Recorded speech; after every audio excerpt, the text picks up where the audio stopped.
Life can change in an instant. For many wheelchair users, the struggle to push forward is a daily challenge. After years of development and countless prototypes, we created Rib Grips, the revolutionary wheelchair hand rim covers with built-in ribs for ultimate grip and comfort. No more slick surfaces, no more heat burns, just pure, reliable grip. Rib Grips, empowering you to push forward with ease. Rib Grips, get a grip on your freedom. Discover the difference. Visit ribgrips.com and use promo code GRIP today. You just found the perfect product that helps with staying cool during hot summer runs. No more gross warm water. Stay cool with this product from Gear Handle. This hydration tube cover helps keep your water cool and easily accessible. Stay hydrated during those long summer runs or even delay from freezing in the winter. Plus, they're compatible with various brands of water bladders and come in various colors. Visit gearhandle.com and use promo code H2O today. Are you struggling to lose weight and keep it off? Tired of wasting time and money on starvation diets that lead to more frustration and stress? If there was a weight loss solution that could actually work for you, would you try it? Then head to Golo.com. I'm Steve. I lost 138 pounds in 9 months on Golo. I'm Amber. I've lost 128 pounds with Golo. If you're ready to take back control of your life, head to Golo.com now and see how Golo can work for you. That's Golo.com. My sleep is way better. My inflammation has gone way down. Golo saved my life. I was way overweight. That's what sent me down the path. I wanted to make sure and live for my kid. I have literally tried everything. I was on the verge of getting gastric bypass surgery, and I saw the Golo commercial, and it was the last thing I tried because it worked. Join over 2 million people who found a better way to lose weight with Golo. Your healthier and happier life begins at Golo.com. That's Golo.com. Again, Golo.com.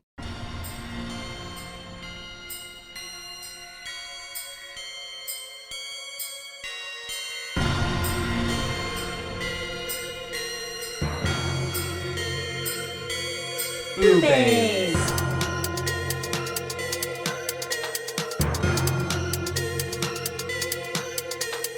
BooBaes.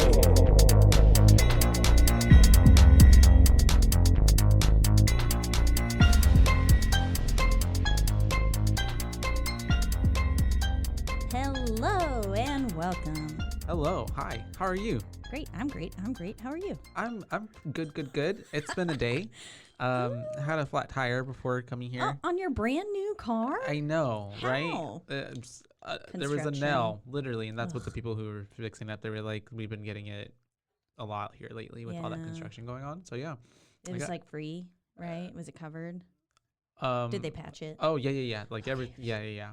I was like, I would be pissed if I just bought a car and then I got a flat tire and they were like, ooh, buy a new wheel or a tire. No, yeah. Thankfully, I didn't have to. I think it was just patchable. But yeah, that was like after a long day of work. It was like, oh, okay, yay. That throws everything off a little bit. Yeah. But it's okay. We're here. We're here and we're alive. And well, my name is Caitlin. And I'm Joshua. That's right. And this is a podcast not about tires, but about horror movies. Horror movies. That was a horror of real life. It now was. We're in the cinematic universe of horror. That could be turned into a horror movie somehow. Yeah, flat tire. Flat tire, side of the road. There's lots of possibilities. Oh, that's like 18 horror movies or like going to a tire shop, but like deadly murderous tire shop. Oh yeah, and the tires come to life and eat you. Like Bates Motel, but like tire shop. Oh, okay. So like a person. I'm thinking like monster the movie. Tires. Yeah. See, there's so many different like avenues that you can take with it. Okay. Hollywood, where are you at again? Let's start this timer. 90 is out. Welcome though to BooBaes. BooBaes, that's right. Your horror movie spectacular showdown, where we get to talk to you about our favorite and maybe not so favorite horror movies. Today we are talking about one of my favorites. Yeah, absolutely. I mean, it's great. Absolutely fucking love this movie. It's pretty good. Yeah, we're gonna be talking about Get Out. That's right. We thought for the month of February, Black History Month, we'd be covering some black cinema, or just movies filmed by people, black producers, just and so, and of course, highlight them throughout the year as well. But definitely take the time to make a special note. Yeah, exactly. This month. So yeah, Get Out. Directed by Jordan Peele. Jordan Peele. I love how he's said that at the same time. You're ready. Jordan, like, oh man, ever since he stepped into this world of producing, he has just been phenomenal. And I will admit, like, whenever I heard originally that he was going to be directing this, I was like, what? You mean like Key and Peele? Like that Jordan Peele? Yeah. And then I researched him a little bit more and was like, oh, okay, he's like actually, I mean, he's a huge horror fanatic. And so it was. He is, yeah. And I think also too, because I mean, you're not far off. I also had the same thought, because it's like, I mean, we know him for doing comedy, you know? And so, but then like, this movie is a perfect mesh of comedy, but then also. It does, which most horror movies do try to like, and like weave in some kind of comedy or something to kind of, because you have to have tension. You can't have it be like the whole at 100 the whole entire time. But I feel like because of his perspective in comedy as well, like he comes at it with like this whole other perspective of like being able to like really tell a story that is like truthfully like horrifying, but like in a way that's like not like it's someone like really like a slasher or like this or that. It's like it's very meta, you know, unsettling mental horror. What is it called? Remember we just talked about it in Scream, the new Scream, and what's it called? Like a new, like more just horror, elevated horror. Yeah, elevated horror. Exactly. It's like I was reading some of the what the fuck is it called? What's that tomato place? Rotten Tomato. I was reading some of the Rotten Tomato. Yeah. It is classified as a horror comedy. Okay. And it got 98% for the tomato meter. So that's pretty fucking high. He's like literally almost 100%. 86% is the audience score. But like all of this critics' consensus, it starts with funny, scary, and thought-provoking.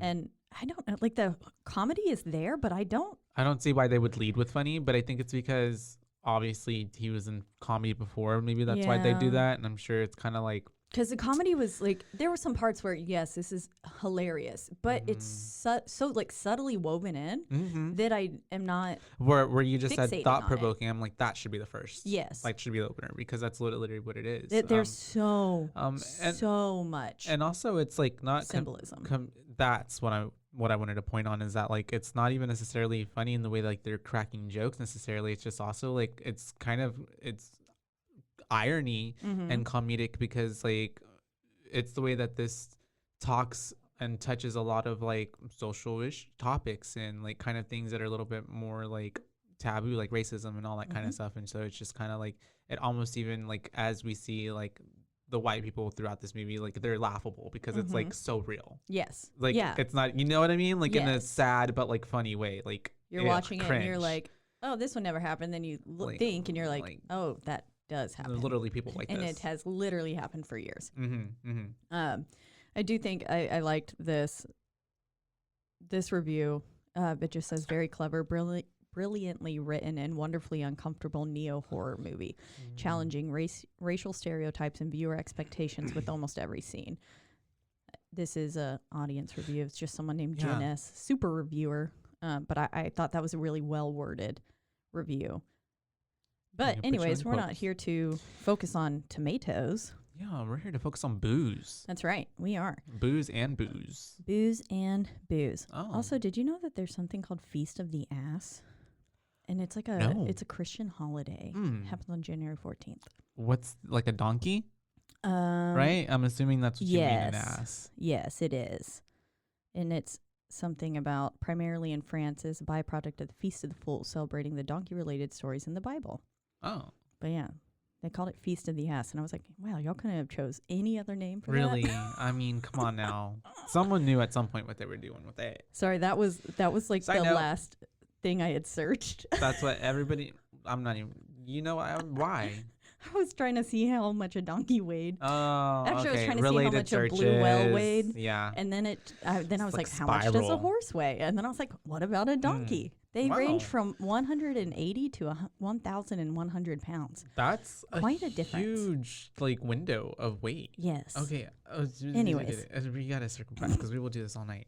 Yeah. So, okay. I'm It glad that we starts. already know where the rating of these booze are gonna go from the get go.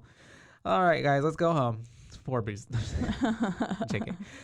Yeah. So we basically start off with meeting our is it a protagonist? That's a protagonist. Yeah, yeah, our main he's character. He's not. We start with Dre, lost in the suburbs. Oh yeah, that's And, right. And he's on the phone, and he's with his girlfriend. Mhm. He keeps saying babe and stuff, and he's like saying like I feel like I stick out like a sore thumb here, like and he's already said something like I already know what they do to people like me out here. And it's already making you suspicious of like what's too going on? affluent. Like Because this then that is car just shows up and is like parking in front of him or behind. it's tailing him like Yeah. very slowly creeping Yeah. along, and then playing the like almost 30s like tiptoe through the tulips vibe kind of music. I don't know exactly what I don't know song what it was either, but I get what you mean on that vibe. And as we find out at the end, when Homeboy pulls off in that same white car, that was Jeremy trailing him. So Jeremy is the brother. Yeah. I had never put that together because I'm a dumbass. I didn't until either. watching it this time, and then I Yeah. was like, "Oh, that's fucking Jeremy." I'm so dumb. I'd only seen it one time. There before was this so time, much that I saw it twice. I saw this movie twice in theaters. Okay. I loved it. Mhm. And then I watched it on Sunday Okay. with Nance Yeah. and Maria, and then happy birthday, Maria. Happy Maria's birthday, Maria! Shout Yay. out. And then it's also my best friend Malin's birthday. Happy birthday, Malin. Yesterday was my brother's birthday. If I had a button I could push, I'd push it right now. You rock. Happy birthday. You rock. There we go. But even like so, watching it just on Sunday Mhm. and then watching it again this morning, Gotcha.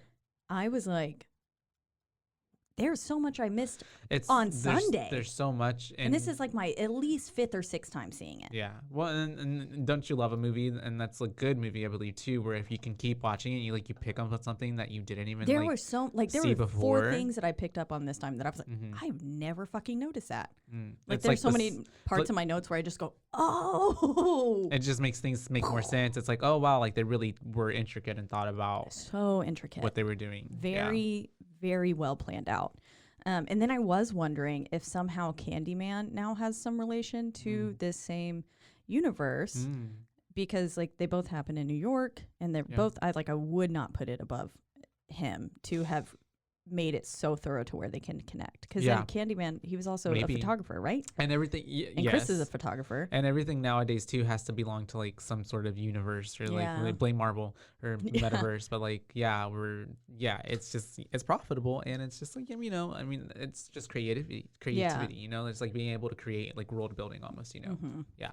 So that's really cool. Yeah, it is. But I didn't catch that, and I didn't think about that. Was there a certain point that like made you think about that, or just because he produced Candyman as well? Or? Oh yeah, just because he produced it, and then Yeah. I was thinking, like I was sitting there when I was rewatching it, I was like, oh well, he's a photographer, and they're in New York as well, and kind of same vibe. You could see and, them meshing. Yeah, you could very easily one happening in the same world universe.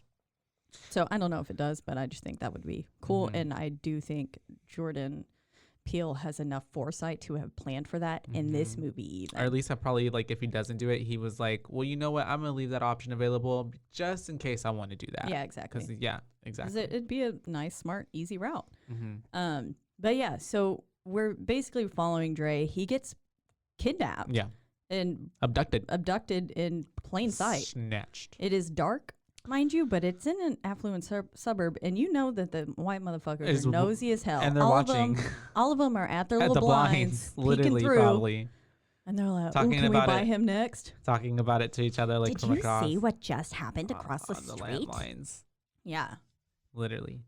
they're in their little aprons. I could literally still see them having landlines. Yeah. Oh yes, 100%. But then it flashes, and the opening music here of the like plucking strings that like It was so good. phenomenal. Throughout the whole movie, the choice score is of beautiful. And even the placement of where everything's at as well. Because some of them really did scare the fuck out of me. There was one part where I jumped because of the score. Yeah. And also the scene that happened. But I was like, fuck. I love when... And I just watched this 2 days ago. I love when the music and like the score that follows the movie like tells a story within. It's like telling the story as well. It is. Along with the movie. Yeah. You know? As opposed to just like songs or stuff being like dropped into like transition or something, you know? Like this was like really scored well. This was incredibly well. And so we get that. That's how we get our title card, because and then it transitions to that whispering that I don't know what language that is. It's like Zapatita. I couldn't tell you. Yeah, I have no clue, but that's what it sounds like. Anyways, and we get the flashing of the title card there, and it just says "Get Out" as we're panning past a nice forest passing by as we're in a car. And then it just seamlessly goes into Gambino. Yeah. And that's like, damn, okay. Some Redbound. Yeah. Yeah. And so that was nice. Yeah, I mean, once again, tying into the music and all that. Yeah. And it's current. Woke. And it's current as well. Indeed, people ain't woke. Yeah, no, not at all. No. A little too woke. A little. Yeah, they're very radical. Yeah, literally. Yeah. But yeah, so I love it. You get to see some of Chris's photography. It's kind of setting the mood that he is a photographer. Yeah. We're seeing the dynamic of him getting ready while Rose is pastry shopping with her psychotic face. Oh, God.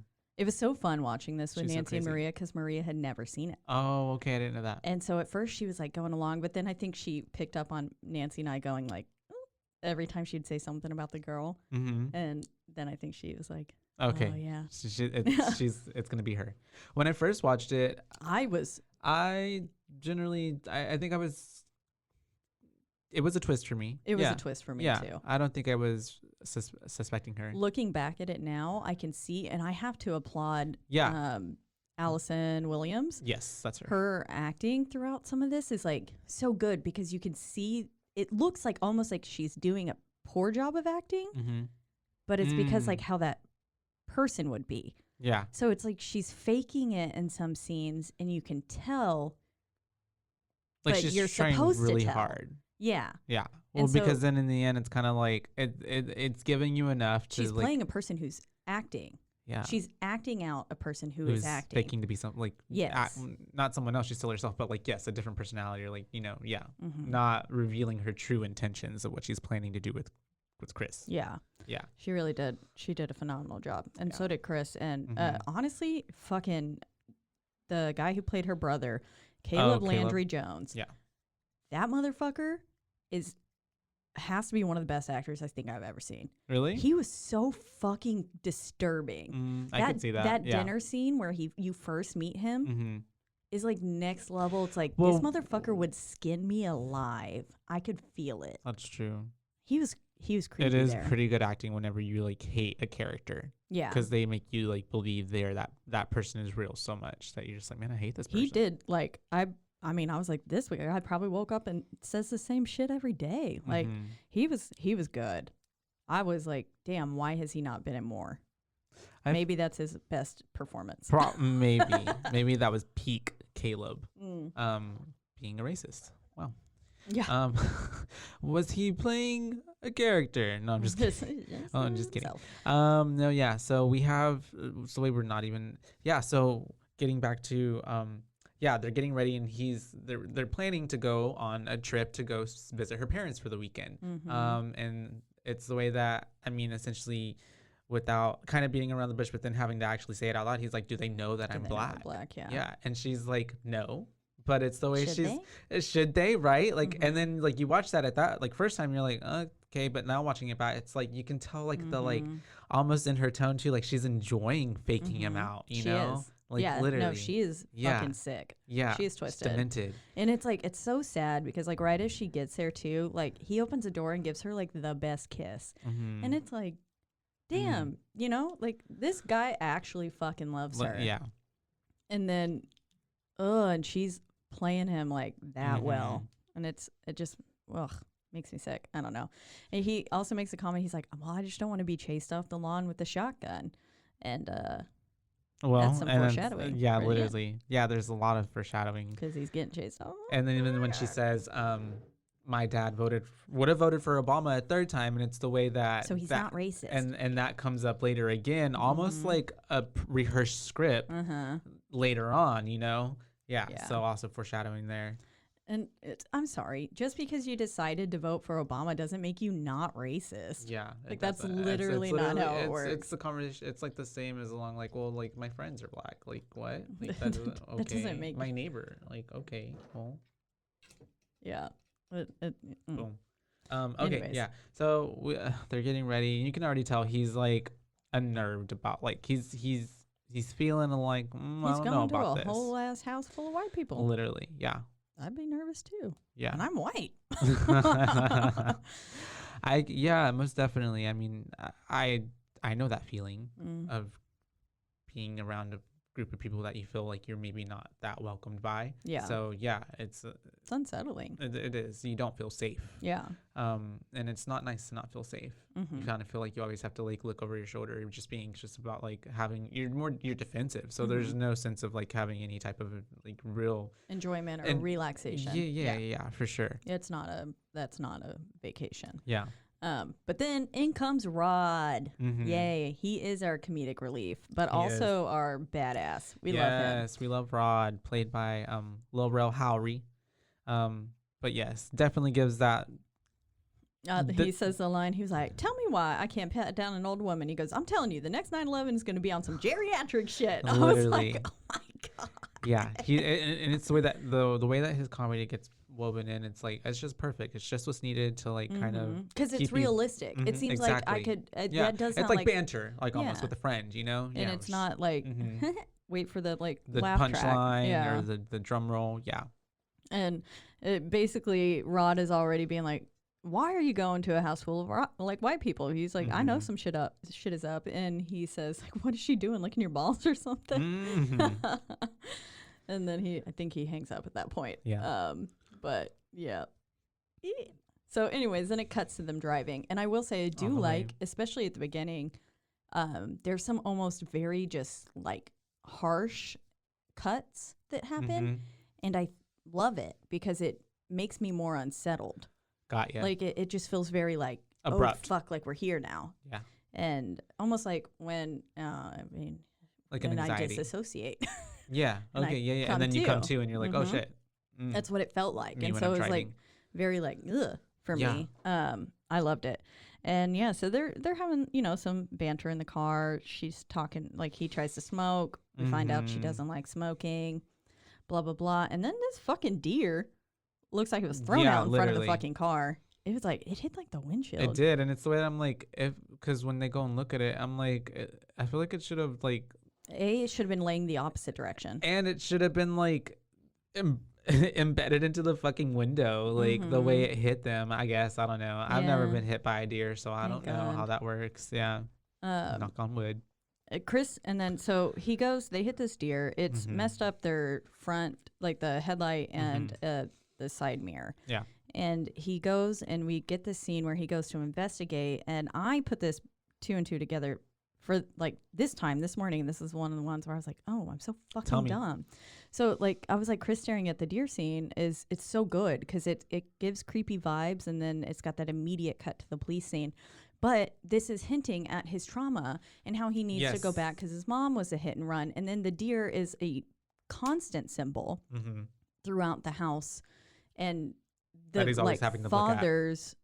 There's a mention later with the father that I'll bring up, but so not only was he satisfying his past almost a little bit by going back to check on this deer and make sure that they ended up calling the police instead of animal control, but not just leaving it because that's as so many people would.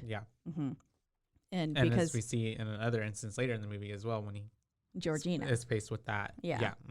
And so his mother essentially, as we find out, was killed in a hit and run, and he was 11. He's a fucking child, and he feels immense guilt because he didn't call. Yeah. Because again, he's fucking he was like 11. And he's panicking. Frozen in panic. Yeah. And so, I mean, it's totally valid, but God, the way that this family like praise on that, it's sick. But anyways, then we get flashed to the police scene where the police officer is there saying like, okay, in the future you need to call animal control. And then he says, go.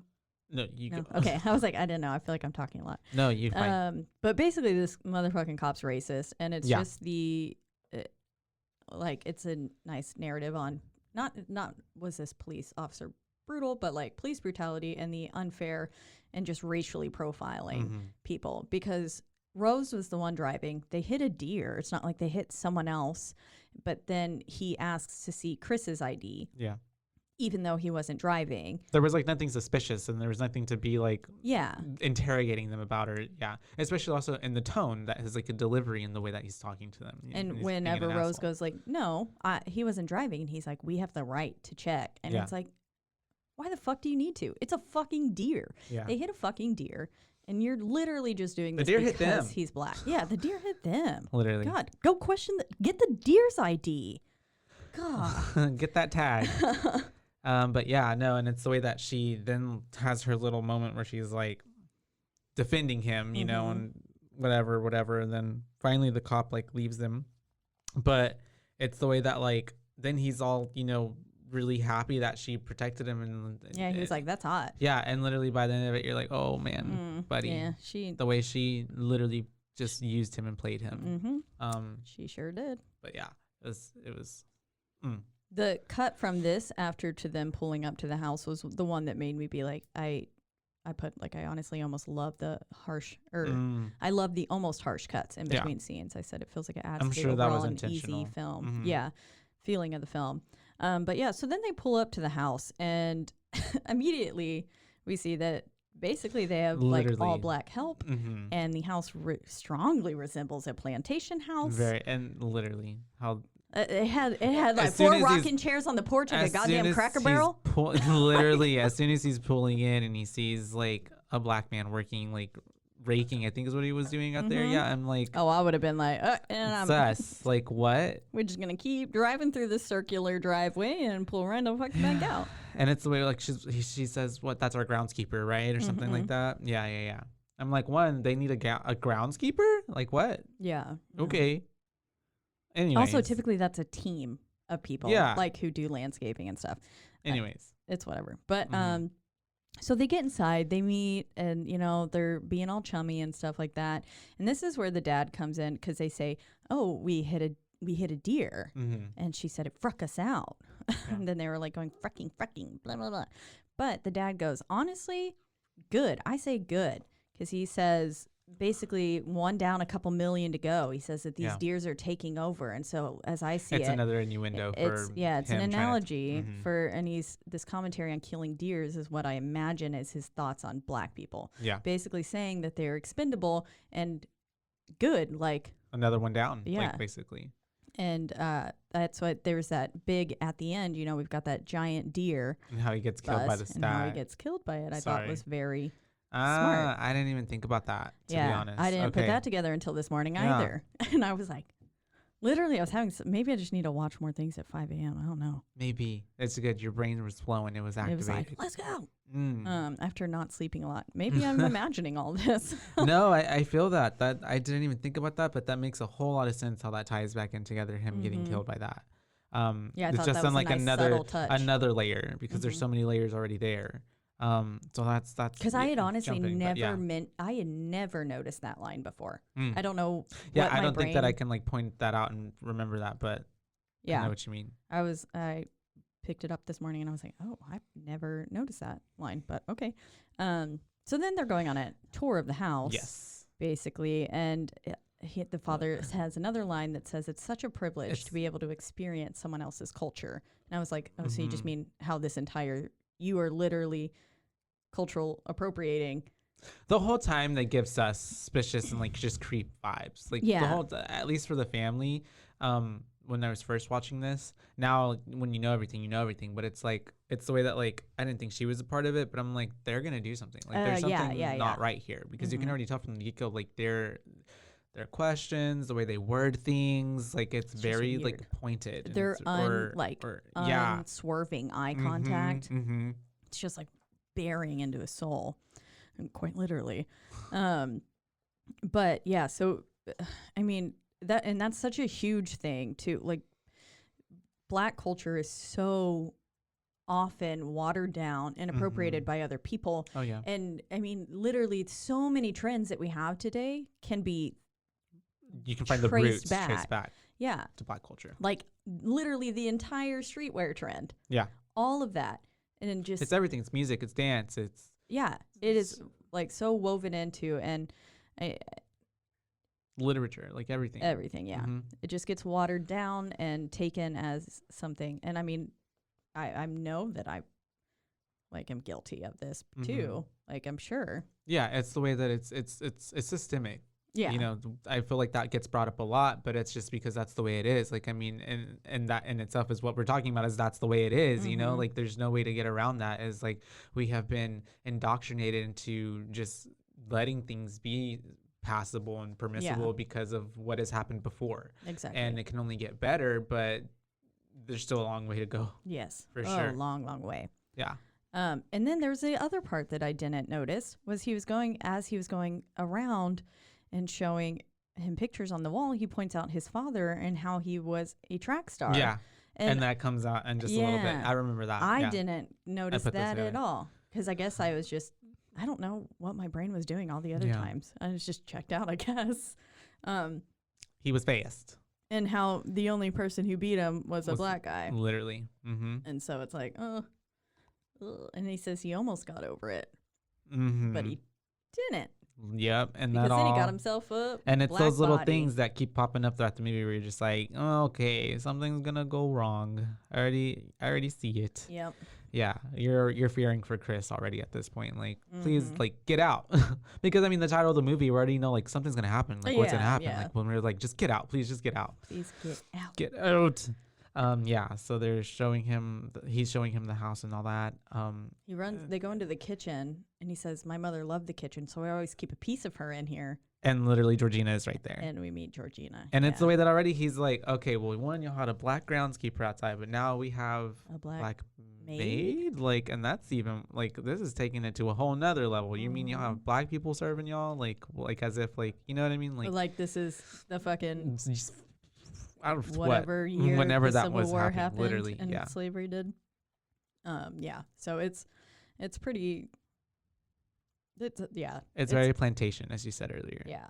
And Chris doesn't bring it up. The dad does. He's like, he says something about how I know what it looks like, blah, blah. And Chris was like, I wasn't going to take it there, but you're right. Yeah. It does look like It that. really does, because it is. And that's where we get the dad In delivering essence. the Obama line again. Yeah. In essence. Yeah. Oh man. That's just like, yeah, cringe. It is. It's so, ugh. But then it cuts to the little patio scene where they're sitting there drinking tea. Yes. And already they're sitting there prying into his fucking personal life. And of course, he's like starts knocking the table because he's uncomfortable. So get out. Literally, he's having all withdrawals get because he out. wants to like have a smoke to just like deal with the stress of like being in an uncomfortable station, and he In knows a he new can't. place, surrounded by people that he doesn't feel safe and also around. one just meeting Someone's parents. Someone's parents. Yeah. That's nervous enough on its own. Like, It you know, is. throwing everything else and all the other factors into in there. Yeah. So he's definitely not comfortable. They're asking really like prying questions. Super like, prying. And then being like, because she says something about like, why didn't you do anything, blah, blah, blah. Yeah. And it's like, a bitch. Like, Could we just have left it? I'm like, oh, I'm so sorry that happened to you. Yeah. More tea. Here we go. Yeah. More whatever. and even then we get the little spoon click Where she's too. clicking on the yeah. on So the teacup. they're already like they're prying into his personal life. And then she's already like setting those like tones to hypnotize him and make him more susceptible. Yes. And then that's when they bring up the cigarettes. yeah, that she can help him quit. With the little hypnosis, and he's just like, definitely not going to do that. Yeah. I mean, no, that sounds I'll pass. weird as fuck. I'll pass. Which, yeah, I mean, I don't know. Would you ever get hypnotized? Yeah. Yeah. I I feel would. like I would try it just to like see Just if see like if it it's even worked. possible. I don't know. Yeah. But then do you even recollect of yourself being hypnotized? I don't think so, right? I don't know. What if 'Cause what what does that if even I'm feel like? hypnotized right now? Your whole life you've been hypnotized. This is not even like the Caitlyn that people know. Oh my God, you have an evil twin that like the real Caitlyn is like in a basement do somewhere. tell me that they see me like everywhere, and I'm like, I was not there. I guess I just have one of those faces. It's a doppelganger, I don't know. I do have a beautiful face. a doppelganger. Oh, thanks. Mm-hmm. But yeah, there she's saying that she could help him get over that with some hypnosis. He's not down for it. And then is that when with her Georgina pouring the tea. Yes, yeah, and she's having like a moment where you can, and I think She's slipping. She's slipping, yeah, because Georgie, would that be even Georgina's name, or is that grandma's name? I Like, think that's grandma's name, right? Yeah. So then the actual person who's in there, you can tell is like trying to like gain control back of their body, physically. And she seems to be a rather strong individual because multiple times do we see Georgina slipping in between. Yeah. And so, I don't know. I wonder if like the grandmother was closer to death and had some sort of memory issues and stuff, and so her mind was like not strong enough, not as strong. Yeah. And then she's got, I mean, you've got this strong young young strong-willed individual woman, person inside of you too. I imagine that there could that be in some itself sort of is just even the concept when we get to that part is just like, what? Like it's wild. That's wild. It's so smart too. It's like, and it's so like it's almost like body snatchers, but like not aliens. It's like literally people switching up, taking other people's bodies. Yeah, it's crazy. It kind of reminds me, I think, of like if like a demon possession was to happen, like in the white demon. Yeah, or like Sabrina, the white devil. What's that one called? Oh, what do you mean? With Sabrina, the teenage witch? Yeah, but the new one. The new one? Oh, Chilling Adventures. The Chilling Adventures of Sabrina. When Nick gets possessed by is it the the devil? Yeah. Yeah. Satan. There's like I think some slipping that was happening in between there. Yeah, that's kind of those vibes. But I haven't seen that in such a long time. I think came first, so it probably did. Yeah. But anyways, so actually, I think before that, Rose, you could tell they had brought up the party, and at this scene too, you can tell that Rose is lying about being like, "What? It's this weekend? Oh yeah. What do you mean? Yeah, and you're like, how do you? It's on the same day. It's on every year. Yeah. How do you forget? Like that's not something you forget. And she's I remember. Like, oh, and then that's when I think Georgina starts slipping because I feel like she's trying to like tell him, get the fuck out of here before an auction for your life. Yeah, quite literally. Literally, yeah. And then that's when they tell Georgina to go lay down. Yeah. And then we get the mom. Yeah. But then Jeremy walks up, and so now we're basically at the dinner table, and this is where I put Jeremy's such a good actor. Like, Jesus fucking Christ, he's terrifying. Yeah. The way that he's just delivering all the lines and like, the fucking toenail story collection. Oh God, that was gross. Cringe. She said she used to bite her toenails off, suck on them, and then keep them. I believe it. That was not a lie. Yeah, I could totally believe that, and it's fucking nasty. Oh. It's such a small snippet, but I'm like, that is gross. Yeah. It's gross. Sorry to our listeners if you do that, but like. Oh. I hopefully none of you do you that. Fucking don't, because it's weird. Yes, your toes really. Oh, okay. Anyways, all right. Yeah, that is gross though. Oh my God. All the dirt that could that's what I'm thinking about is like. And then sucking all that. Okay. Well, let's stop talking about it. Yeah. Okay. Anyways, just everything that he's saying about like the way that he's talking to him and everything, and he asked him if he's like into MMA and stuff, and he's telling him about his frame and genetic makeup. He's making really disconcerting like comments about like racist remarks, like in essence, yeah. And then like you can tell he's already analyzing his body and what he would be good at and stuff, and so that's just like and then he goes to try to like he asked him if he's ever done anything, and he said, I did jujitsu. And I was an orange belt in jujitsu. You were? Yeah, and then I quit. Oh, well, hey, you got I don't know the levels. It goes white, yellow, orange. Oh, hey, you got 3? Everyone gets white. Okay, to so start. you 2. Yeah. Well, hey, I mean, that's more than I ever got. I've always wanted to take like a martial arts class or something, but yeah. It was fun. I liked it. But I'll just pee on myself and scream if anybody ever tries to attack me in defense. I was like, why? But I see. Nobody wants to touch you after you peed on yourself. And if you're screaming, you're attracting attention. That's true. And then stab him in the eyeballs. Literally. With my finger. Yes. And but then Jeremy gets up and he's trying to fucking like roughhousing, like some like loser, like 8th grader, like stop. Like you're an adult. You're going to med school? Like nah. Yeah, his character, I hate him. So cringe. I feel like I'm gonna keep saying that throughout the whole movie. That you hate him. Yeah, well, and then the cringe, just so much cringiness, especially whenever the party gaggle of white people. Yeah, and everybody coming up to Chris and whatever, saying everything that they say. So after this, remind me. After that, they're just going to Yeah, so they're going to bed, and yeah. basically she's being like, I can't believe, like, how are they different than that police officer and Yeah. stuff like that. But then they just like, you know, he's so sweet to her, and he's like saying like, don't apologize, and the kid, that's not her fault, but it's like, it literally is her fault. She's a part of it. She's just as bad as him, arguably worse. He doesn't even know, and at this point he doesn't even know that she's a part of it. Even if she wasn't a part of it, like what kind of like,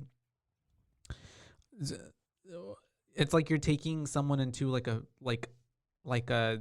lion's den, you know, knowing, you know, how your family is, you know what I mean? And like to like then be all like, oops, my bad. Yeah, Whoops, didn't know that they daisy. would Yeah, be bitch, like you fucking didn't know racist. that. Okay. But so then it basically like he's in bed and he's not sleeping, No. and he keeps recalling the deer. And this was when I was like, oh, the deer was also a callback to his mom. Yeah. And so like there's so many subtle things that it calls back to. But that's why he's losing sleep over it. So then he gets up to go smoke, and he's going throughout the house. And this is the part where it made me jump, is when he's walking down and Georgina walks past that door frame, and then it's got that quick bing. Little I was like, fuck. This morning sound effects. I jumped. But it was good. And then we get outside and he's like about to light up his cigarette. And then the groundskeeper, what's grandpa, just grandpa, did his name is Walter. Walter, that's right. Walter just literally is charging like straight at him, and that's the way that's like, it gives us a moment to be like, wait, is he about to like hit him, tackle him? And then like just goes right past him, obviously swerves last second. Yeah. And he's like making direct eye contact with him the whole time, and just like it's not like even a normal, he's got like full sprint, so like his hands are in those little knives, and they're like chopping tap, like homeboy was running, and it's the way we never really get, he was like the last leg of that. What is it called when you pass off a baton? Oh, a baton race? Yeah. I think relay. That's a relay. Oh, my bad. I don't know sports. I don't know either. But yeah, that happens, and it's the way like we don't really necessarily get like an explanation. We already know that Grandpa was a track star kind of thing. And then but he just says, sorry for my exercise last night. Yeah, but it's like, you. He was Why obviously running intentionally trying to scare him, right? Yeah. And then like faked him out. Like, I don't know. But yeah, anywho, it's also just one more clue to be like, there's something suspicious going on like, here. because who the fuck runs in like normal clothes? Yeah, and at night, and like at night in the dark through the woods, charging like, at someone. Yeah, that's all weird. Yeah. And then so not only did we just get that frame jump from Georgina, then that jump, then he turns around. Yes. And Georgina's in the window. And just like admiring her face. like as if she's like in a mirror. I guess she sees a reflection, right? Because it's dark outside. Yeah, so she was looking at the reflection. Okay, got it. But to him, it just looks like she's like kind of just looking out, but she's not making eye contact with him. And then when it pans inside, you can see that she is looking at her own reflection. But yeah, it was fucking creepy. And then he gets inside. And then there's Mom waiting in the darkness. Yeah. Like, why? Why are you fucking waiting in the dark? Like, that's weird as hell. Yeah. Then to turn on, like, I was like, this creepy ass bitch. Ugh, I don't know. But then he sits down. She's like, sit down with me. Like, this is, you know, like, do you smoke in front of my kid? And it's like, first off, your daughter's an adult. And also, like, 26 years old is how old he is. So, like, this should be around the same age. But also, too, it's like, I'm sure she's seen smoking before. And like, get the fuck off my jock. Like, what the fuck are you talking about? Like, are you okay? You're not my parent. And also, too, I mean, like, she's an adult, like you said. What's that got to do with them? Like, I don't know. Because she's like, that's crying. my kid. That's like, my secondhand smoke. There's a lot of other things I'm sure that's killing her right now. Yeah. For real. It was just fucking weird. But the whole time she's like telling like someone like, telling him, yeah, we just, you know, we use some focal points to guide someone into a heightened state of suggestibility, which she has been doing this whole time. Because at this point, she's been stirring her tea. The moment he sits down, she grabs that saucer and teacup, and she's just scraping that, like the fucking rim. spoon. Yeah. And the grating, like, sound that the spoon on the cup is making is uncomfortable, but it's also soothing. At the same time. It was making me being like, because it was just so repetitive. Because it's consistent. Yeah. And so I was just hearing it, and I was like, oh. And then especially once the rain started coming in, I was like, oh, I am getting kind of sleepy. You did get hypnotized. Yeah, I'm hypnotized right now. But then she starts bringing up some like super fucking triggering like remarks that are just triggering his trauma. And I imagine that is to make him more susceptible because it's like breaking the mind almost to make it like malleable, to make it weak. Yeah. You're making him think about these things. He's becoming highly and also and like vulnerable. And then when he's thinking, he's going deep into his psyche. So she's also like following him along for the ride, getting in there. I feel like, like a virus until she can would push him off the cliff is basically what it is. And so and she's making him think about like all of his repressed trauma of like his mom with the hit and run and like what exactly happened. Yeah, why didn't you call anyone? I was like, well, just come the fuck down. Yeah. And then he says, I can't move. And she goes, you can't move? And she goes, well, you're paralyzed, just like that day you did nothing. And it's like, damn, bitch, that's savage. She's being a hoe bag. Yeah, what the hell? And then very she goes, insensitive of Missy. Yeah, for a psychiatrist. Yeah. To then just be like, you're paralyzed, like the day you did nothing. Because we know what her end game is here now. And then she says, now sink into the floor. And he goes, wait. And she goes, sink. Pop. And I love falls the way that it goes into him falling into the black, and then like the way that the word sink sounded too. Yeah. Even with the motion, like the timing of everything happened. Like it was just all beautiful the way he fell back. Yes. And the soundtrack, the score that came in there, like came in at the exact right time with the word that. So sync just had more resonance. Yeah. And it was just really beautiful. And then, of course, that scene with him floating is just gorgeous. And then, like, showing you, like, more so, like, kind of how, like, he's now in the sunken place. And, like, you can see, it's like he's watching his life as if it's a TV show. Yeah, almost, he's watching. Because he's no longer in control. Like he's in a little pit and he's watching his eyes, in this tiny little far off rectangle. And that's what his eyes are seeing, but he is merely a passenger at this point. And then he wakes up in bed, startling awake, sees that his phone is unplugged, which is like this keeps we find is a recurring thing to make sure his phone's dead, to make sure he can't reach the outside world. But then he gets going around and he's like, okay, that was kind of weird. And he's just like, maybe it was a dream, I guess, or maybe not. Like, yeah. And he's going and he's taking some photos outside. And this is where we get the encounter with Walter, right? And he's like, sorry about my exercise last night. And he says something like, I never got to properly introduce you. And then Walter says, she's nice, right? And he's like, Rose? And he says, one of a kind. Top of the line, a real doggone keeper. And the way that his eyes deliver that crazy eyes is insane. Crazy. Yeah. And it's also like, why are we speaking in 1920? Exactly. Okay. Exactly. It was clearly like this person is out of time, out of place.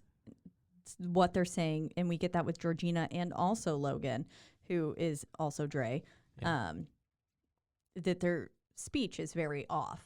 Their mannerisms, everything is wrong for that age of a human being. Yeah. And especially, it just doesn't fit. Yeah, it doesn't at all.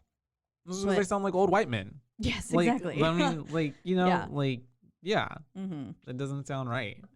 And that's whenever he wants to smoke, but then like he realizes like the hypnosis must have worked because he doesn't want to smoke anymore. He says it makes him want to throw up. Yeah. Walter also says at the end of it, he goes, I should get back to my work and mind my own business.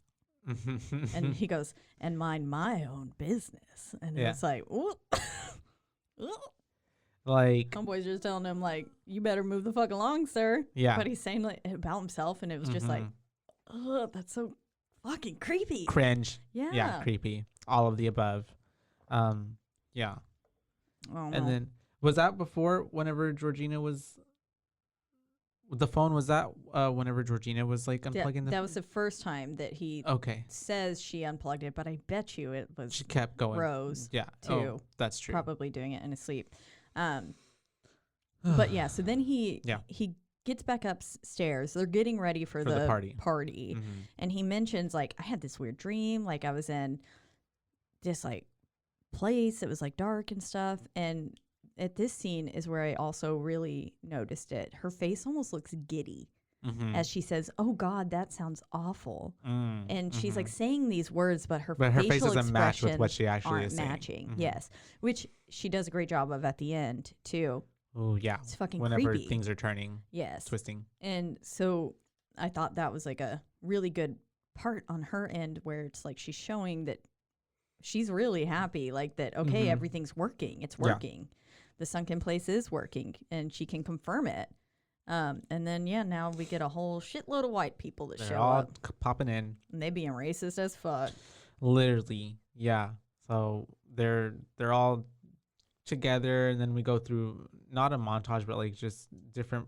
We're meeting different couples. We're meeting different couples, and it's different versions of just them either commenting on his physicality or on One lady asked, "Is it better? Yeah. Is it true what they say? Is it better?" And they were just like, "Wow, yeah. okay." And then also just like the comments that they're making as well, like Black is in fashion. black is in fashion, literally. Yeah. Like and it's like, okay, someone's culture is not a fashion trend. yeah, You can't most just definitely. don it because you woke up and when it suits you. You're wanting to take parts of their culture that fit you in that moment, but not actually support the culture or the people that are a part of it. Yeah, You want to disenfranchise them exactly. and use what you can that you like. It's just like people in the Bible too. They pick out the shit that works for them and then they ignore the rest. You hear that, Christians? Your damn Bible. Yep. Oh my gosh, yeah, no, but literally though, but no, yeah, and you're very right in all of what you just said, and also too, it's the way that even like the way they're like black is in fashion, how you're saying like it's almost like it's like they're so not racist that they've convinced themselves that they're not racist, but they are so racist that they're like able to like rationalize and like they're willing to do this to black people because they love black people culture so much, but they don't actually love it enough or black people enough to view them as actual humans to not do this to you, that they're murdering. Yeah. And stealing. And, like, because I imagine. And imagine not even necessarily murder, because they're basically entrapping them in their own body. It's like a torture. Yes, it is. And that's why Walter at the end. But yes. when we get to the film of the grandpa explaining it, he says, this is something our order has been working on for a long time and only recently perfected, which means that they have been experimenting on these people for years, for probably centuries, and killing black people, just killing for the them sake of this surgery, so they could live longer and have or all just the have benefits of being young and of what they think to be in like yes. And so it's just they've been doing this. This is something, and it's essentially this is also just like the slave trade. They're literally auctioning these people off, and so it's just as we see here in a little bit, because at the party he's mingling with all these people. Everybody's being super racist, super weird, super asking whatever, the most obscure questions. Kind of prying that suit their needs, not his. They're not actually trying to ask things about Chris. They're trying to find out, will he work for me? And then exactly, right? Because as we see here eventually, before we get to that part, he does meet that blind guy, right? That's like kind of having his own commentary. That's even weird. And then asking him about how he's a photographer, and then, right? He asks him. Yeah, we meet Dre before it. That's right. But yeah, so he's like looking through the camera lens, and I like those camera lens scenes. But then he focuses on Dre, which, of course, Dre is acting hella weird. Yeah, but it's the way he was like so like happy. He was like, "Oh, finally, is another black person? Okay, cool." That's maybe not as weird as these other fuckers. Yeah, but then no, he meets Dre. He's like, "Oh, nope, he's just as fucking weird." Just as weird, because it's not really Dre. Which Dre is played by Lakeith Stanfield. Yeah, he's a good actor. He did a great job. He's been a lot of other things, but like he's good. A lot. The things that I've seen him in. And whenever Dre's wife, I guess Logan's wife, comes to pull him away, Chris goes for a fist bump, and Dre grabs his whole hand for a handshake, which is just showing yet again that some cultural difference of like that's time difference. It's like that's not how Like any young person, yeah. if the fist was held up to them, they would know to fist bump. Yeah. Like, you're not going to go for a handshake. You would never just grab my hand. Like, unless you're trying to make like a funny turkey or something, you know? That feels really nice, though. Oh, you can grab my hand. Okay, let's stop. Too close.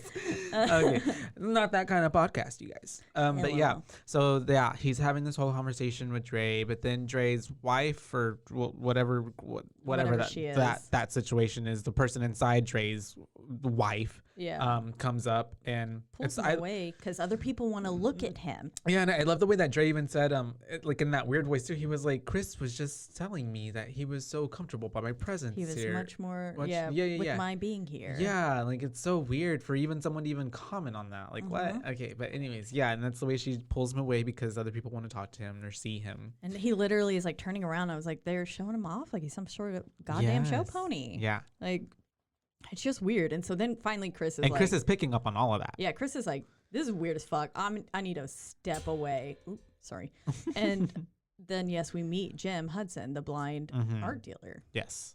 And they get to talking. It's the way that already you're getting the sus vibes from Jim because he's being just he's being severe on that's the true. people he is surrounded with, rightly so. But he is very much he's a hypocrite part of it. Yeah. So it's it's like, oh, and he's just saying things like, one day you're developing prints in the dark room, and the next you wake up in the dark. And then I was like, that could also hint at what's to come for Chris. Yeah, he's like basically telling him like, but you won't wake up in the dark. There's a lot of innuendos here. Yeah. And then they have their whole little conversation, and then that's whenever after that he's trying to take a picture of Andre, right? Well, he goes back upstairs. He goes back upstairs first. And he's like, okay, this is all fucking weird. I think he was going to call Rod. That's when he calls. Yeah, he wanted to call Rod. And this is when, and it's weird. The moment he gets upstairs, the entire party downstairs that was inside the house goes quiet. And they just listen for what he's doing upstairs. And it's just like, that's so creepy. Also, you can tell when people stop conversing. Because it's like, it goes from sounding like a cafe to like crickets. Yes, exactly. So I was like, y'all aren't being discreet. But yeah, his phone is unplugged yet again, and he notices Georgina in the next room, and he tells Rose, he's like, come here, like, I think she's been unplugging my phone. And she's like, oh, what, so you're just so sexy that people are unplugging your phone? And I was like, bitch, yes, he is, but also what does that have to do with that? Okay, like what, like what kind of, because he had made the comment of, I don't think she likes that I'm with you. Oh, that's right. And but still, like what would that do anything to like just unplugging someone's phone? Yeah. Like, yeah. And also I took it as she didn't like that she was dating a black man. Yeah. That's what I thought. And then Rose turns it around on him, which is just like the Rose thing to do. Yes. And so I don't know. I was just like, ugh. It's aquatic. But he like plugs his phone back on, and then he calls Rod, and he's like, I feel like we're just on display. And he says how he was hypnotized, and Rod was like, they gonna make you a sex slave. Literally. I love how throughout the whole movie he's just like, he's a sex slave. Yep, that's his whole go-to. He's like so close, but then at the last minute he's like got it like on the head. He's got nail on the head, fucking exactly correct. And then he's like, sex slave, which I mean, ultimately, wouldn't that be a sex slave? They're having sex. Yeah, Logan. Well, because they made the comment, Logan and that lady. Oh, yeah, that's right. She was like, lately we haven't been able to leave the house, and they were like making suggestive eyes at each other. So, AKA, they've just been fucking all day. That's so weird. That's so weird. It's weird on a lot of levels. Gap. It's a lot. Yeah. Well, and then just like there's a person inside of that. Like, does that person feel that? Do they feel pleasure? Or is is that even rape? Yeah, like that's just weird. Oh. Like, I don't, and then that is rape because that's someone else's body. That's not even, you don't even have consent. Yeah. Obviously, there's a whole lot of layers right there. Damn. Yeah, that's fucking fucked up. Makes me feel a little uncomfortable. Yeah. Damn. And it's fucked up. Yeah. But anyways, Rod is right all along, and Chris makes the comment. He says it's like all the black people here have missed the movement. Yeah. And he says, and then Rod says, they're probably hypnotized or some shit. And you can see the flicker of fear across Chris's face where he's just like. Where that starts becoming like that could be a reality. Yeah, this could be true. And it is. Yeah. But yeah, and so that's why he's telling about all that, and then that's whenever he tries to go and he's like, get that picture of Andre. Am I still jumping? Georgina comes in though as he's talking. No, but it's just this. I think this interaction with Georgina is important because we mentioned it. He makes a comment. He says, "If there's too many white people, I get nervous." And then Georgina at this point, this is the big point, is like looking him in the eye, and her face just starts. When she wants to literally crying. break out, yeah. And then she's like silent for a second, and just tears, and then she goes, "No, oh no, and like laughs and stuff, and it's just like. Yeah, it looks like a cyborg like breaking down. Yes, it was like you could tell there was like her body was giving a emotional response that did not match with what the grandma was wanting to do. Like they were both fighting each other for like control of that body in that moment. Both souls were on display. Yeah. And then as Georgina leaves, she goes, "They treat us like family." It's like, bitch, because you are their fucking family. Literally. You with your weird ass brain implanted in someone else. That is so crazy. But yeah. And so I'm not even going to say what's happening. Yes, no. So he goes downstairs. I was like, the way I kept wanting to jump to that part. They're like having more conversation. There's one Asian individual here. And his name was Hiroki, and he asks if being African American has more advantages or disadvantages in the modern world, because I imagine he also incurred a lot of racism towards himself as well. And it's like, yeah, he's trying to like see, like, am I going to have to put up with this shit some more? Like, or have you found that is your experience now in this modern world to not be as like, I didn't even, I guess so. I didn't even think about it like that. Yeah. He's like, maybe your experience will be better for me. Yeah. And that's, we can't comment on that. No, we can't. Because that's not, Don't have that experience. Yep. And so then this is where he goes, well, how about Logan? Or he says Logan. He goes, would you like to take this one? And is saying, like, will you answer this question? Yeah. And Logan goes on to say, like, he's going on, he's telling, and then Chris is trying to record. Yeah, he's trying to record. Take a photo. Both. Yeah. Anything that he can get at the moment, but it's the way that the flash goes off, and that's what sets off. It's like a reset. Logan / Andre ish, you know what we're talking about. And he starts having like, he just starts like freaking out. You can tell like something happens in his eyes; they dilate, and then he starts getting the nosebleed, and he's like, he just yelling, get out to Chris. Get the fuck out. Get out. And he's like losing his mind. And you can see there was a change of emotion in his eyes. He was his eyes before like looked deer dead. Caught in headlights. And then now they look terrified. There was pure terror. He did such a seamless, beautiful job of switching entire beings in that moment. And it's so creepy. Yeah. And then it flashes to everyone inside, Chris, Rose kind of comforting him on the couch and stuff. And then Logan comes back in, and they're like, "Oh, we're just glad you're yourself again."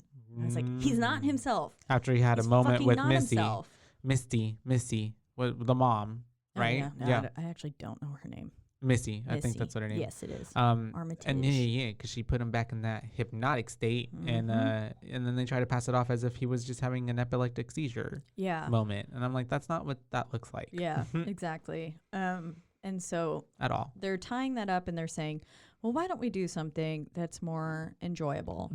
And so they go to split off. Chris and Rose decide to go on a walk, and the family is going to go do something else, which we learn is a auction. That's right. For Chris, as they're raising up, they're trying to pass it off as bingo and raising their bingo cards. And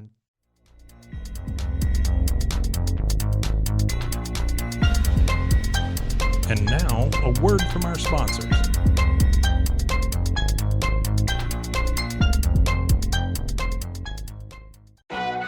As if the McCrispy couldn't get any better, Bacon and Ranch just entered the chat.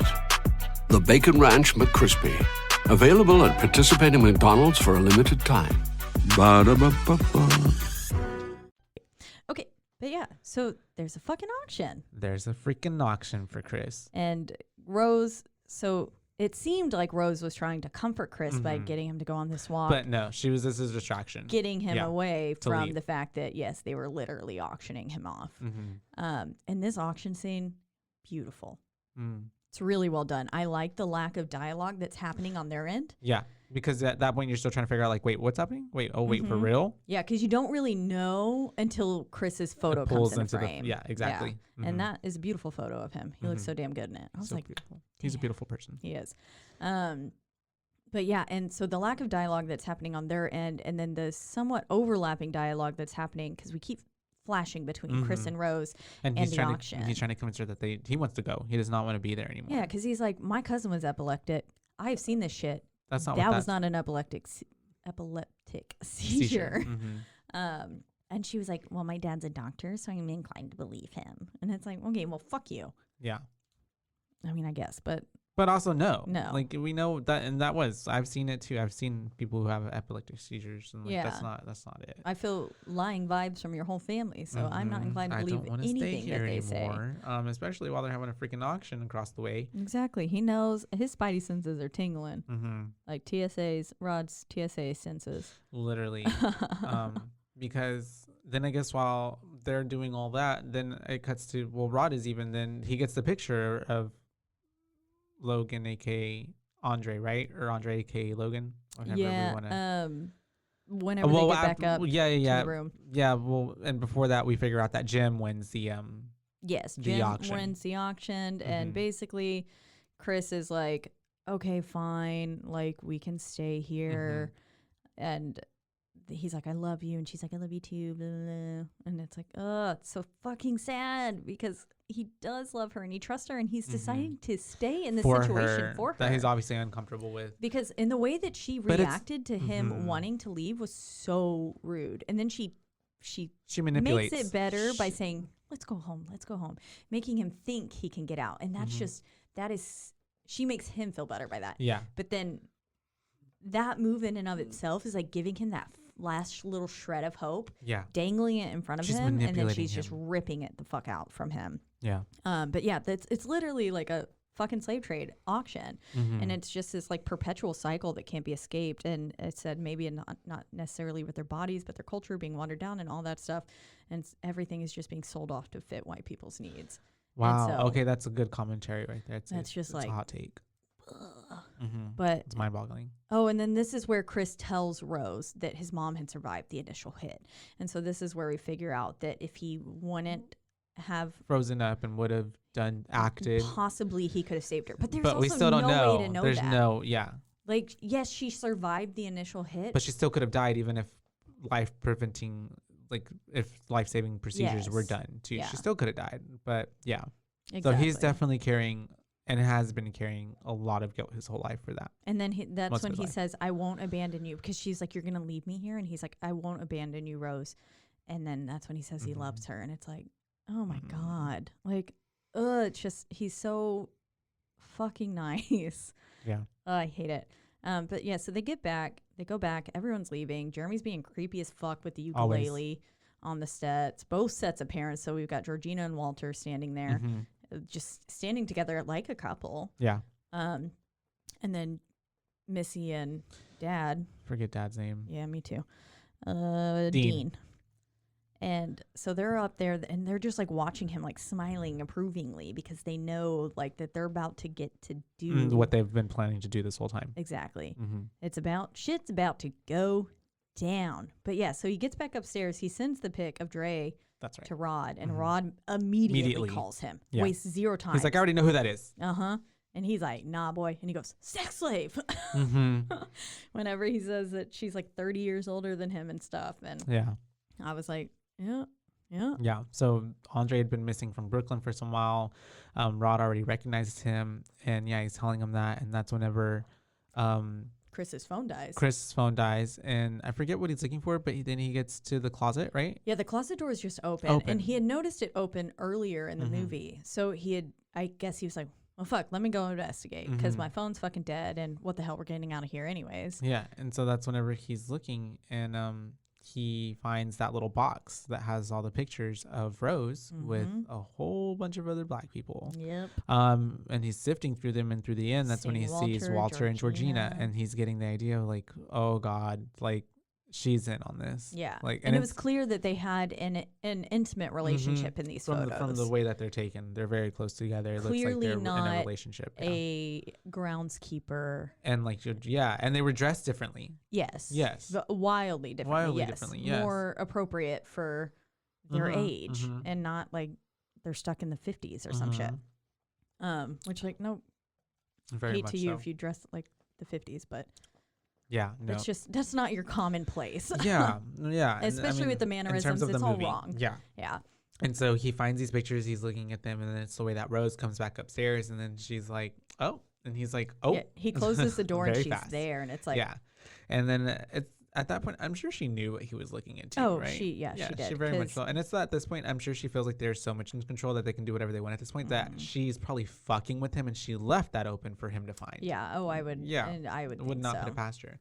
But yet then she's it does still help. playing along. Yes, it does help for, like, as we find out later, it helps if they have a mutual understanding of the process, both brains going into it. Yeah. So I think they do need him to know. That's true. But yes, like, because he's like, well, I was just looking for my camera. And she's like, Literally right you here. mean the one that's right here? Yeah. And he's like, Bloop. oh. And so he's telling her to get the keys, and she's like taking forever. So he's like, we can just do this on the way out, right? Yep. And so she's on the like, move. oh yeah, sure. So she's looking for the keys, and it's him like trying to get out and go by the door, but it's the way that Jeremy's just standing there with the lacrosse stick. Yeah. And then the mom asks them like, oh, going somewhere? And she's got the teacup in hand. Mm-hmm. The whole family is like literally surrounding him. Yeah. They're like circling their prey. Mm-hmm. And it's just, like, it feels like they're hunting him. Just like he is the deer. Very much that. And it's whenever, and then the dad says some shit that I don't remember what he says. What did he say? So yeah, he's at this point that like dad comes in. You can see on Chris's face that he's starting to realize this family's going to kill him. And you can tell he's starting to realize Rose is in on it too. But the dad says something like, we are the gods trapped in cocoons, and some dumbass line, which we get later in the Coagula video. Oh, yeah. That there's like a hatching and Coagula. Yeah, Coagula. Behold That the felt very Coagula. like Ratma, like VHS Yeah, to me. it did, I loved didn't it. it? Yeah. I love That whole little video. video. They did a great job. And yeah, it's the way that he's the whole time that the dean is having this little monologue with him. Rose is like, he's trying to get Rose is quote unquote trying to get the searching keys when he looks at her. while he's like, Rose, please, the keys. And then it's like, it's the heartbreaking, like the tone in his voice when he's like, please, the keys. Yeah. Like, And then he's please. like, Rose, the goddamn keys. Yeah. And he's like switching in between, like you can tell he's like, sorry, I didn't mean to yell. But then he's like freaking the fuck out. Yeah, obviously. And it's Like- the way he's like, finally, like, where are the keys, Rose? And she's like, these keys. You know, He's I right can't here. give them to you, right, Can't give babe? 'em to you. And then she waves it up. Ugh. Yeah. The way her face drops immediately, it's and then just like, and then the way damn. his face is just like, okay, I like literally have been played. Like, Yeah. just And like, then Jeremy comes and mom hits that teacup immediately And he and just sends falls him back. to the fucking sunken place. Yeah. Really, yeah. I mean, they kind of, could be head trauma there. So Yeah. that wasn't smart. yeah, and which then, they it's the way say. they're like, oh, did he hurt himself? And then Jeremy's like, did you see the way he fucking fell? And I'm just like, Yes, we saw. yeah, literally. That's why we're asking the question. Yep. And then, so we get Chris in the sunken place and you see them like carrying him off. And then Rose leans in and says, "You are one of my favorites." Oh, and it's yeah. like, And then he's like, do you hear that? You were one of her favorites. it's like, Yeah. fuck you. Like, fuck you. Very big fuck you. But this is where we now flash back to Rod, though, because he was like, He's my going- TSA senses are tingling. And he's sitting there. And I liked, this was something I also noticed this morning, that while he's sitting there with Sid, the dog, to go look up and look into Andre's disappearance, there is an ad about aging and losing your wits as you age that's Oh, really? playing on the TV. Oh, wow. Which was like, Yeah, that's it ties literally in the whole premise of of this. what they were wanting to try to like get away from. The white people. Exactly. But yeah, no, he's doing his detective work, and then Seeing Gray's actually been missing for 6 months. And then actually takes that to the cops. yeah, we were flashing in between now. Rod's solving this fucking case. Yeah, basically. And then in between, we see Chris. It flashes back to Chris, and he's in this basement-ish kind beautiful of as thing. fuck. Yeah, strapped to some chairs in front of a TV set and a deer bust. And it ties, and this is where I was like, this ties to father rambling about deers back in. Yeah. And I was like, poor Chris. He is literally just this deer that the father views as an expendable pawn. But then this is where we get the Coagula video before he goes. Yeah, to the which police. you brought up. Yeah, that's right. And this video is fucking amazing. Yeah, it's totally sets like it The does little what it needed to do. transitions The are music that's in the background, the way it gives like whenever your teacher in like second grade would roll in like that big metal cart with the TV on it and put in a it's got the little VHS tape. straps. Yes, literally, it gave that vibe. Yeah. Yeah. And the it reminded me of like the Veggie Smasher video in VHS 94, and then like just the whole vibes at the like 80s. It's very 80s 90s kind of transition. Well, and you can tell because the kids were little. Yes, the kids were little. So this is something they've been planning for obviously years since then. Yeah. And at that point they were saying it's been recently. Like, so at this point, there's no telling how many people they've other done that people to. they've done this Like to. for their friends, for all those white people, for the auctions, how many auctions there have been. They've had it They said every year. year, literally, that the kids have been alive. So that's crazy. It's just fucking, oh, God. It's sick. And But yeah, and Rose's grandfather is basically explaining all that, the procedure, how it's easier and it works better whenever the person who is about to happen to knows and understands what's about to happen to them. and they go, the coagula. The coagula, behold the coagula. Which is funny. But then it, I'm not sure what the name is or. What sure this procedure, and it's the way that like they also didn't even like fucking explain it. Yeah, they just were very vague they were about just like saying, welcome. Maybe you'll even enjoy being a part of the family. Yeah, yeah, and but then we switch back to Rod now telling us with the police officers. You want to tell us how that goes down? Yeah, and so he goes to the police and he's trying to tell this story. I love how he took the dog with him too. And he's telling like, Sid, I'm watching this dog. Literally, cute, huh? He's trying to tell the story to her. And I love how she's kind of like at first like, your boy's missing. He's like, no, my friend Crit. Like, he's 26.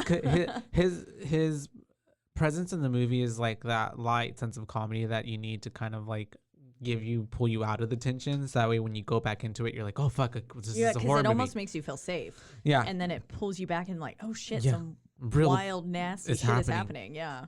So I love how he's telling her that story, and then finally when he gets done there, she's like, okay, wait, hold on. And then it flashes to like the other cops and the three of them, just so that way she can get a good little laugh with the other cop guys, because they all obviously think like his story does sound cockamamie, like very crazy. Yeah. I mean, like, but because it's like, who wants to believe that would be happening? But and then of course, because it's an addition of sex slaves, they're not just regular slaves; they're sex slaves.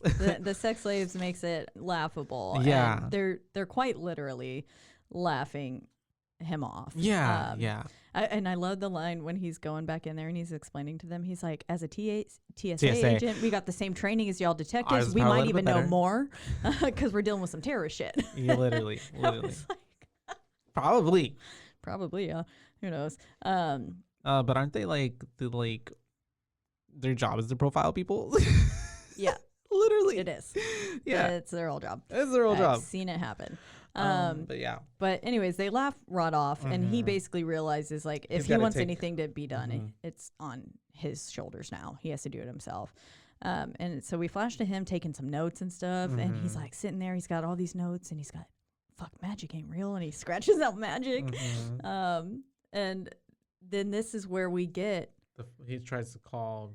He calls Rose, right? Yeah. Well, he calls Chris's phone, but it doesn't work. And it does. Or no, work she picks it up. That's right. That's right. Duh. And she says that stupid line of like, he left and he left his phone. I'm like, who does that? It's 2018. What? You haven't seen him? Yeah, this whole. He left 2 days ago.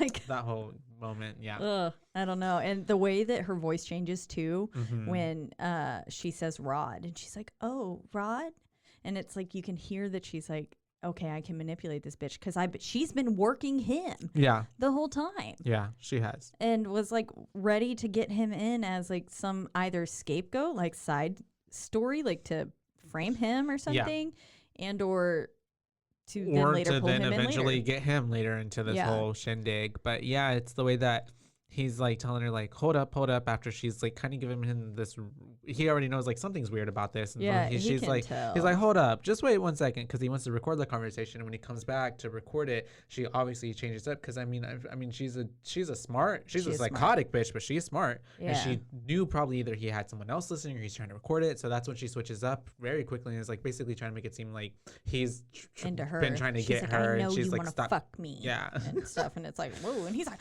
I'm trying to fuck. Why would anyone want to fuck you? Yeah, Like, literally, and then hangs up. He's like, you crazy ass bitch. and he's like, God damn, she's a genius. Yeah, but literally, because he knows too. It's funny.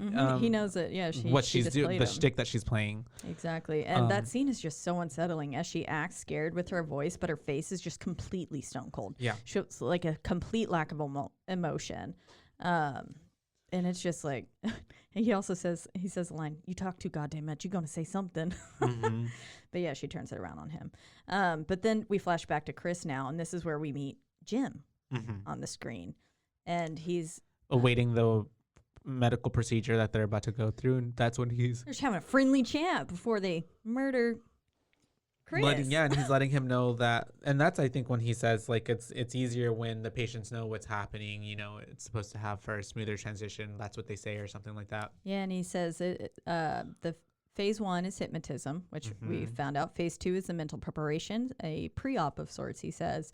And then phase 3 is the transplantation. And he says the sliver of you will be in there somewhere, aka the sunken place, and your existence will be merely as a passenger, as an audience. And then Chris is like, okay, fuck yeah, I see exactly how this is gonna work. Yeah. And then I think he says like why, like what is this happening? And he says, sorry, my notes just went up to the top, but it pans in on Jim's face, and he's saying, I want your eye. Yeah. Like, I want to see through your eyes. And that scene is just so creepy because it's just that low quality video that's happening on this, old television set. And it's creepy. And at this point, I think somewhere in between that, he had noticed that whenever, because he was so nervous, he had been like scratching at the armrest, the arm of the chair, leather chair he's sitting in, and so he notices that there was like little cotton coming out of the chair. And so at this point, the tea, after Jim gets off of the video screen, the tea cup thing comes back on to like try to get him to like go back into hypnosis, but and it's the way it seemingly like you'd think that he was hypnotized, but so whenever Jeremy comes back, well, first we see Dean setting up like the operating, right? Yeah, and he has his like sterilized hands in front of his face, and then he pulls up his mask, and I was like, shouldn't you have done that before? Yeah, because now you just touched your face with your sterilized gloves. But whatever. And so it's setting up that you get to see the which I was like, ugh, yeah, I don't like that. I do like how you see the removal of the scalp through the glasses instead of a direct shot. Oh yeah, because it's like you still get the like full. You still know what's happening. You get to kind of see it, but not necessarily seeing it, because that's like a bit much. It is, because even the removal of the skull, like the top part, was and just like, watching it like that's fall. Yeah, it's nasty. It's unsettling. But and so they're prepping Jim for the surgery, and that's whenever Jeremy goes back to collect Chris, and he's in there, and that's the way that like he's unstrapping Chris, and then he's doing something. He's getting the wheelchair, check something. The IV on it. And then we see Chris grabbing one of those like decorative orb balls, and I'm sure it's heavy, and like hits Jeremy in the back of the head, knocks him down a little bit. Because it drew blood the first time. Yeah, and then he has to hit him one more time, but I'm like, at that point, I'm like, come on, double tap,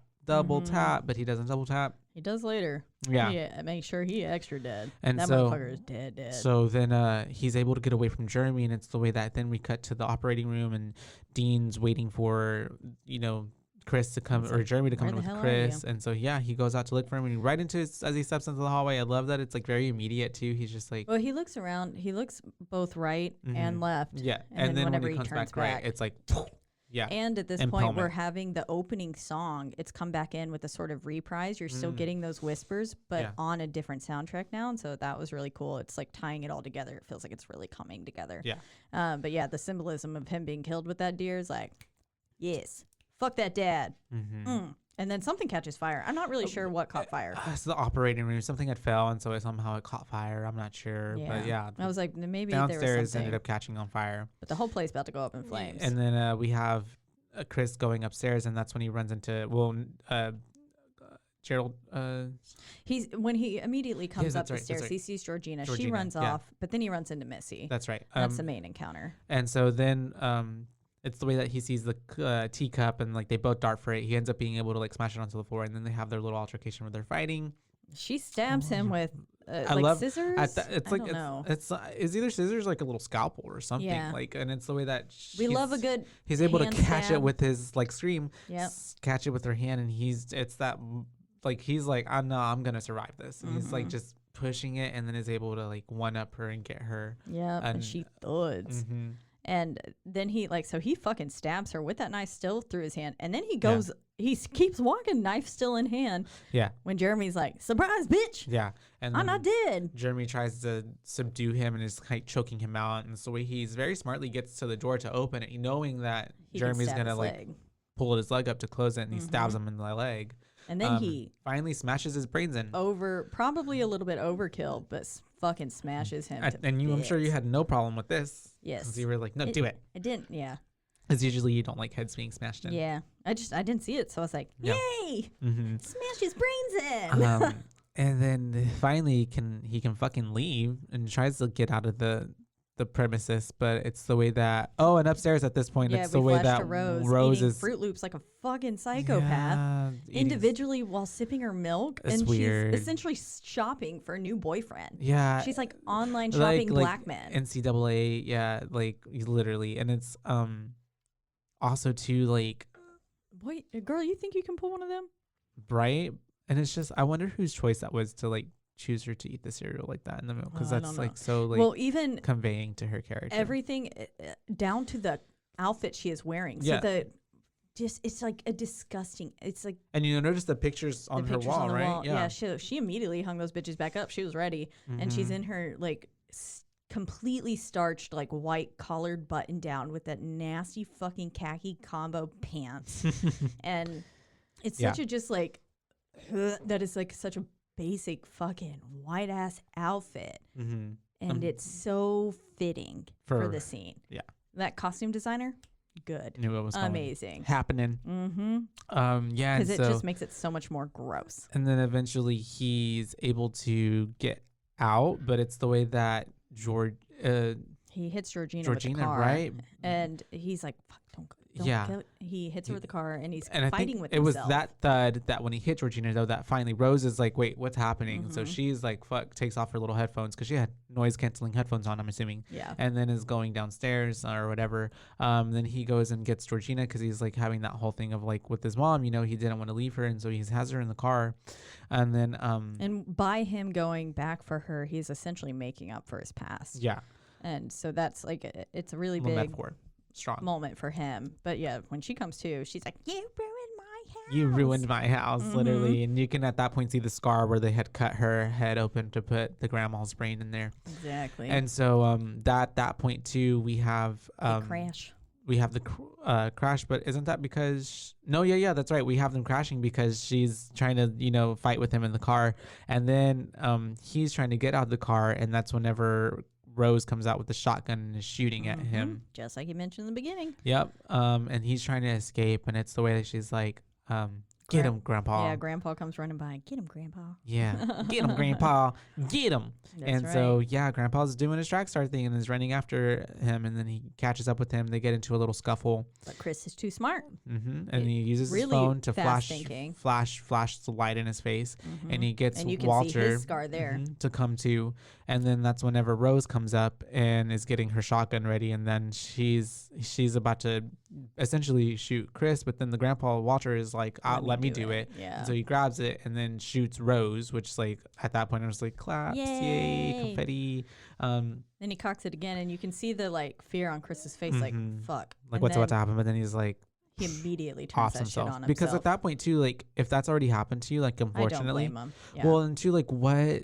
There's no, you're kind of Like maybe you can be in control, but then there's always that feeling that someone else is in there's there. a whole person's brain in your head. And I'm sure that you've been waiting to die for so many years.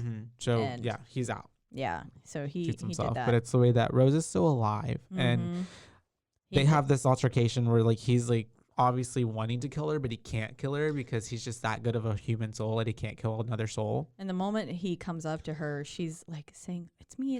Yeah. Like, I love you. I'm so sorry. And I was like, you fucking lying Manipulative bitch. ass bitch. Yeah. And he starts choking her. And then the way that she smiles as he's choking her. It's so weird. Yeah. It's just like, and then the fucking flashing lights show up. And it's the way that everybody's thinking like, oh, fuck. If this is actual cops, like, how could this end like this? Like, what? But lo and behold, it's Rod. Thank you, TSA. Yeah. And she's like, before she realizes it, she's like, help. And then Rod's like, Chris. And then she realizes like, oh, okay, this fucking Rod, like, we've lost. Yeah. And when Chris gets in the car, it's the way Rod's basically like, I told you so. And it's like, Rod, this is not the goddamn time for this. Come on. I love Rod, though. So this was actually the second. Well, there was an alternate ending, a.k.a. the first ending. And so this was the second ending. Oh, what was the first ending? So originally, it was supposed to be the police. And Chris was supposed to get arrested. Blamed for all of it. Spend time in jail, and Rod was the only person who knew, but no one would listen. And basically Rod is like sitting there trying to like talk to Chris about it, but Chris is a martyr, and he's just like, you know, like, they're all fucking dead, this can't keep happening. I'm like, this has happened, this is how it's gonna be. Like, so it's been 6 months already, like, stop fighting for this. Clearly nothing is gonna change. They are never gonna believe me, a black guy, over the fact that 4 white people are dead. Yeah. 4 white people are dead. And along with 2 other individuals. And so he's basically like, which one had a self-inflicted gunshot wound, so they could say that they did it together. Yeah.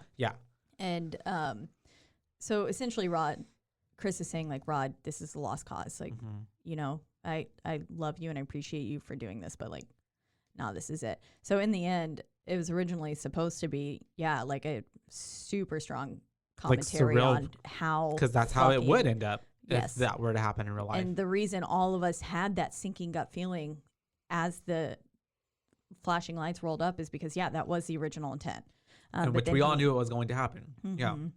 But then he's like, no, you know, maybe we needed to give a little bit of a lighter and like, you know, give him a little bit of something. Like, he just went through all this shit. Like, let's give him that. Like, let's not end it on that dark of a note. And it was a great ending. And I loved and that's a subtle way of getting people to be like to provoke thought, and also to like to give it a good ending, but also psych us out because we still know what would happen. Like, we don't have to see it. Had that been any other we person, don't have to see it because we've seen it for the past all these years. Yeah, exactly. You know, like, we don't need to see it again in cinema. Yeah. But yeah, I get what you mean. And so that was the actual ending that was supposed to happen. And but that's fucking Get Out.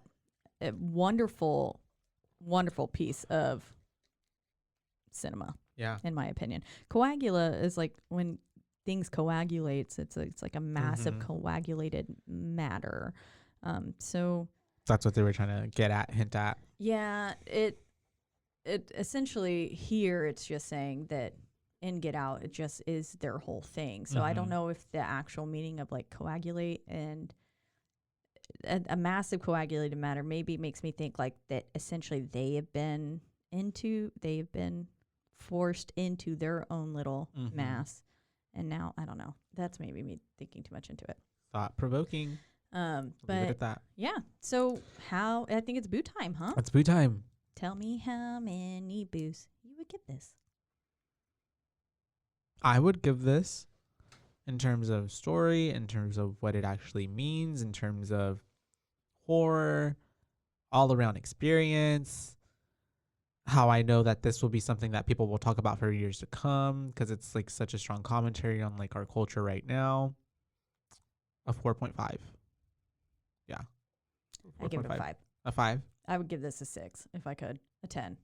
I fucking love this film. Woody. I loved it so much the first time I saw it.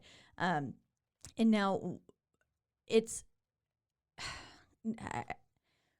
I had asked some other people today about like why, like if they had seen this and whether or not they liked it. And for the most part, everyone had, which I thought was wonderful because many times people don't watch horror films.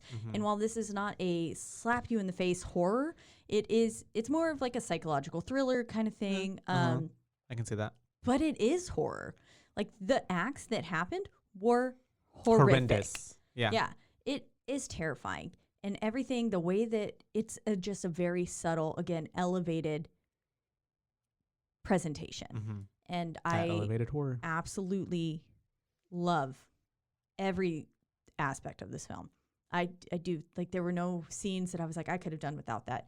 None of it. I thought everything was so well intended. Am I being harsh with my 4.5? I just really love this film. I really, really loved it. It is my favorite of the 3 so far that have been produced by Jordan Peele. Okay.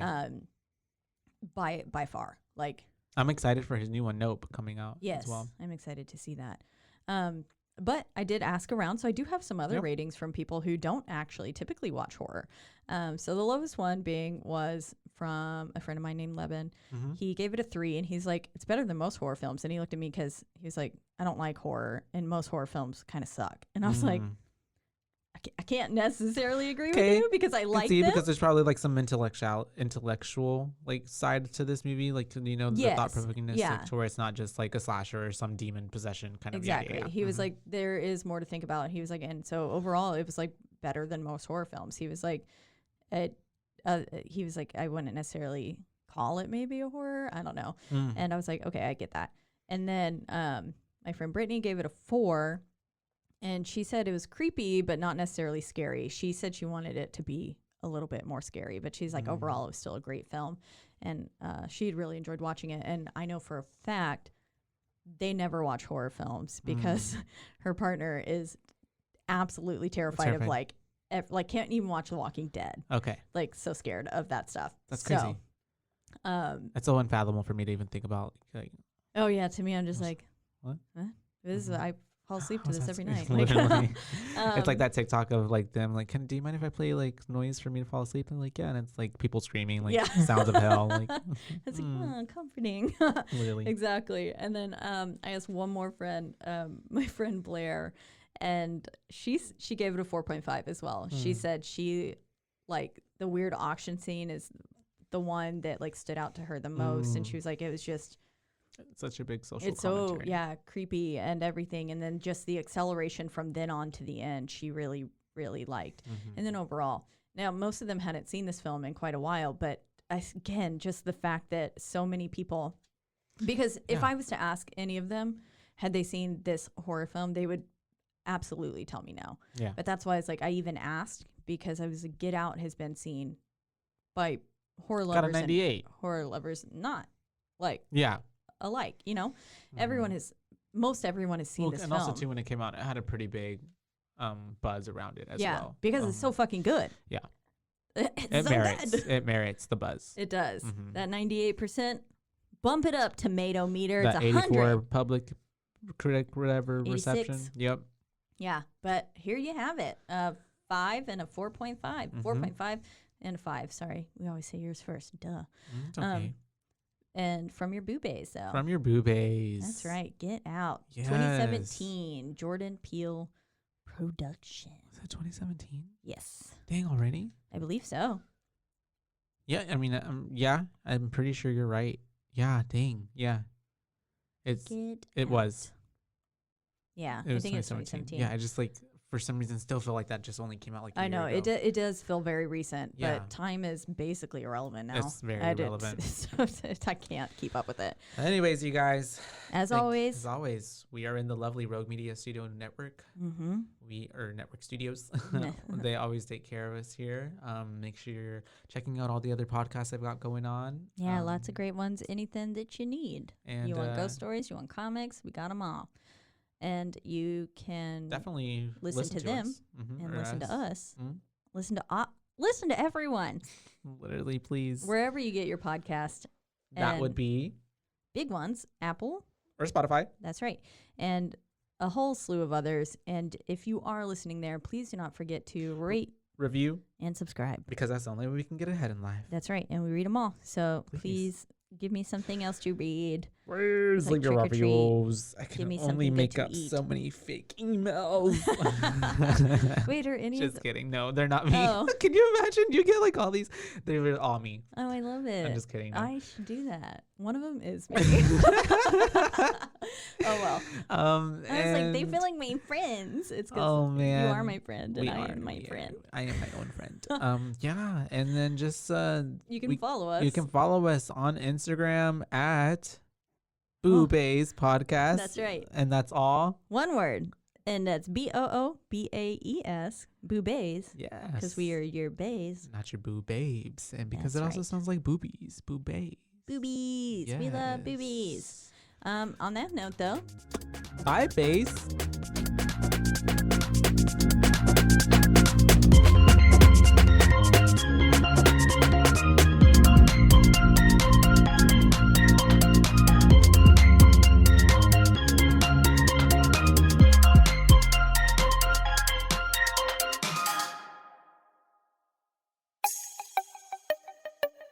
This has been a Rogue Media podcast.